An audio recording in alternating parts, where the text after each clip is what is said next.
بسم الله الرحمن الرحيم.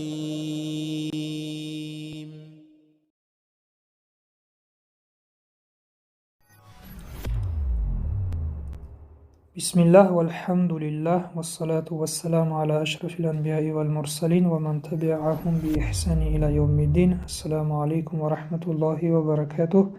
Дорогие друзья, продолжим урок по книге Муаллим Сани.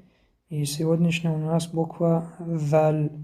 Буква «Заль» образуется, когда передняя часть спинки языка касается кончиков верхних передних зубов.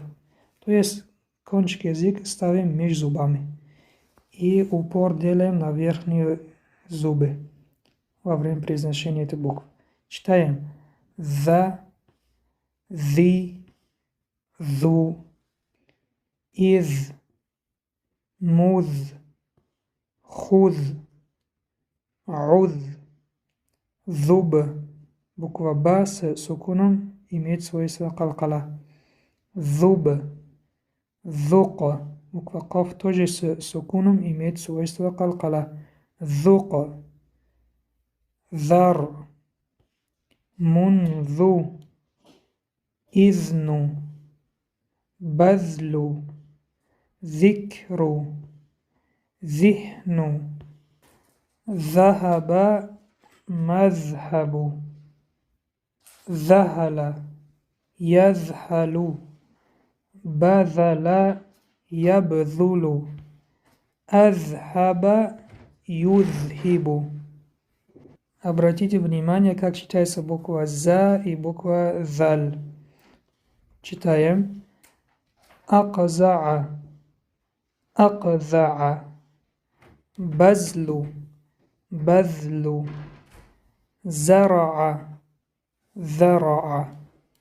Еще раз прочитаем «из», «из», «муз», «муз», «хуз», «хуз», «уз», «уз», «зуб», «зуб», «зук», «зук», «зар», «зар».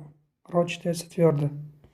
«Мунзу», «мунзу», «изну», «изну», «базлу», «базлу», «зикру», «зикру», «зихну», «зихну», «захаба», «захаба», «мазхабу», «мазхабу», «захала», «захала», «язхалу», «язхалу», «базала», «базала», «ябзулу», «ябзулу», «азхаба», «азхаба», «юзхибу», «юзхибу», «акза'a», «акза'a», «базлу», «базлу», «зара'a»,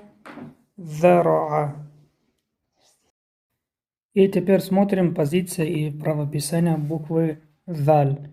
Буква «заль» в начале пишется вот так, не соединяется после себя с другими буквами. В середине пишется вот так, в конце тоже вот так, и в отдельности. Значит, у буквы «заль» есть два вида. В начале и в отдельности одинаково пишется, и в середине и в конце пишется вот так одинаково. До себя соединяется с другими буквами, а после себя не соединяется. Поэтому у нее есть только два вида. Смотрим буква «заль» с фатхой читается «за», с косрой «зи», с дамой «зу». «За», «зи», «зу». На этом урок заканчиваем. Субханака Аллахумма ва бихамдик. Нашхаду ан ла илаха илля анта настагфирука ва натубу илейк. Ассаламу алейкум ва рахматуллахи ва баракатух.